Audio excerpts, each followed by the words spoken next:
Hello, bachcho, let's read the question first. The question says that derive an expression for kinetic energy of mass m moving with velocity v. Define a SI unit of energy.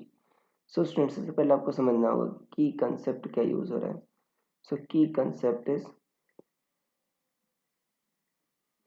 Kinetic energy.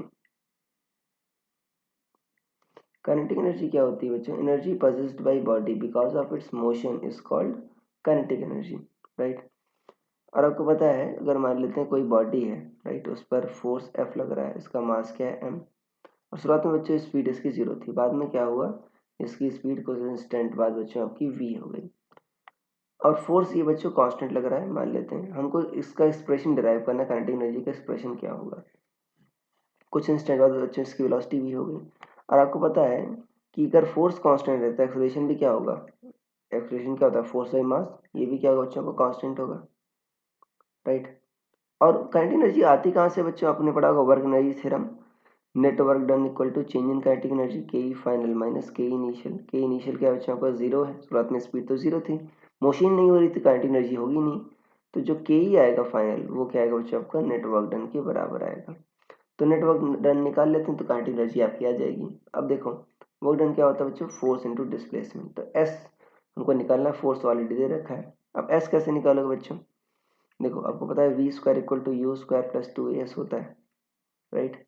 So you तो 0 है, तो we square कितना आ जाएगा, पर 2as आ जाएगा, या S कितना आ जाएगा, वी स्क्वायर बाई 2a, ये आ जाएगा.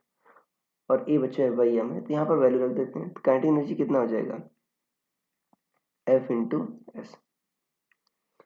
तो देखो यहाँ से देखो, तो एस की वैल्यू कितनी है बच्चों, वी स्क्वायर बाई 2a, और ए एफ बाई एम है, या एफ बाई ए क्या हो जाएगा बच्चों, एम हो जाएगा, राइट. तो यहाँ से देखो एफ बाई ए को क्या लिख देते हो, एम, तो ये हाफ एम वी स्क्वायर आ जाएगा बच्चों. तो ये एक्सप्रेशन फॉर काइनेटिक एनर्जी होगा हाफ एम वी स्क्वायर. कितना होगा, हाफ एम वी स्क्वायर होगा. और इसकी एनर्जी क्या होती है बच्चों आपकी, एनर्जी जो होती है अभी की, सॉरी इसकी यूनिट जो होती है बच्चों, यूनिट आपकी, आप ये कह सकते हो केजी मीटर. देखो अगर आपको यूनिट पता करनी है तो यहाँ पर एम बच्चों केजी होगा, और वी क्या होगा, मीटर पर सेकंड का स्क्वायर, तो केजी मीटर स्क्वायर पर सेकंड स्क्वायर क्या होगा, kg metre square by second square, ये हो गया बच्चों. या इसी को बच्चों आप कहते हो शॉर्ट फॉर्म में जूल, राइट. इसी को जूल कहते हैं, साइंटिस्ट के नाम पर रखा गया है. तो kg metre square by second square या जूल. सो ये बच्चों होगी SI unit of energy. So I hope you understood it well. Best of luck.